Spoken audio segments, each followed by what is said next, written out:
সব আমরা একসঙ্গে সব প্রকাশ করছি। আমাদের উচ্ছ্বাসের জন্য একটা জোরে হাত তালি দিই, আমাদের ক্ষোভের জন্য একটা জোরে হাত তালি, ইমোশনসের জন্য বটে জোরে হাত তালি। এগুলো আছে বলেই তো আমরা এখানে আছি। আমাদের যদি উচ্ছ্বাস না থাকতো, এই ক্ষোভ না থাকতো, আমরা মানুষ হিসেবে কিভাবে চলতে পারতাম? এগুলো আছে, এগুলো আমরা যখন দরকার তখন প্রকাশ করব।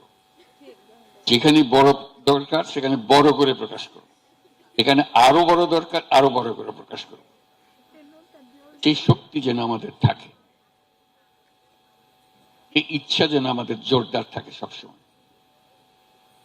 আজকে আমার জন্য একটা ঐতিহাসিক দিন, তোমাদের সঙ্গে সাক্ষাৎ পাওয়ার একটা বড় সুযোগের দিন। তোমরা এই বাংলাদেশকে আজকে যে পর্যায়ে নিয়ে গেছো, সেটা ঐতিহাসিক ঘটনা। এই ঐতিহাসিক ঘটনা যারা নায়িকা, তাদের জন্য একটা জোরে হাততালি দিই।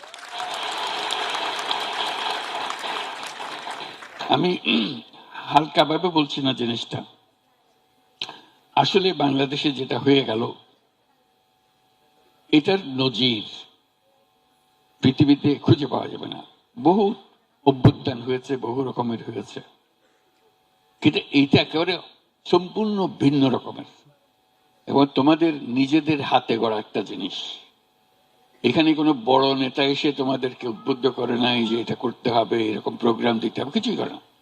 তোমরা স্বতঃস্ফূর্ত ভাবে করেছো এবং মেয়ে বলেছে তোমাদের আলাদা করে কেউ ডেকে নিয়ে গেছে না, তাই না? তোমরা নিজেরা এগিয়ে এসছো যে আমরা আছি, এটা আমাদের দাবি, আমাদের জিনিস। সেই জন্য আজকে যে বাংলাদেশের মেয়েরা, স্কুলের মেয়ে, কলেজের মেয়ে, বিশ্ববিদ্যালয়ের মেয়ে, চাকরিজীবী মেয়ে, যে যেখান থেকে বেরোছে, পরিবারের মেয়ে, সবাই এসে এটাতে যোগ দিয়েছে এবং সমানভাবে এগিয়ে এসছে। এটা বাংলাদেশকে একেবারে পরিবর্তন করে দিয়েছে। এটা বাংলাদেশ ওই আগের বাংলাদেশ, 5ই আগস্টের আগের বাংলাদেশ এটা আর নাই। এটা একটা নতুন বাংলাদেশ, যেটা তোমরা বারে বারে বলছো, মানুষ শুনছে কিনা জানি না, কিন্তু এইটাই হলো বাস্তব। এই নতুন বাংলাদেশ আমরা গড়বই, এটা হলো আমাদের শপথ।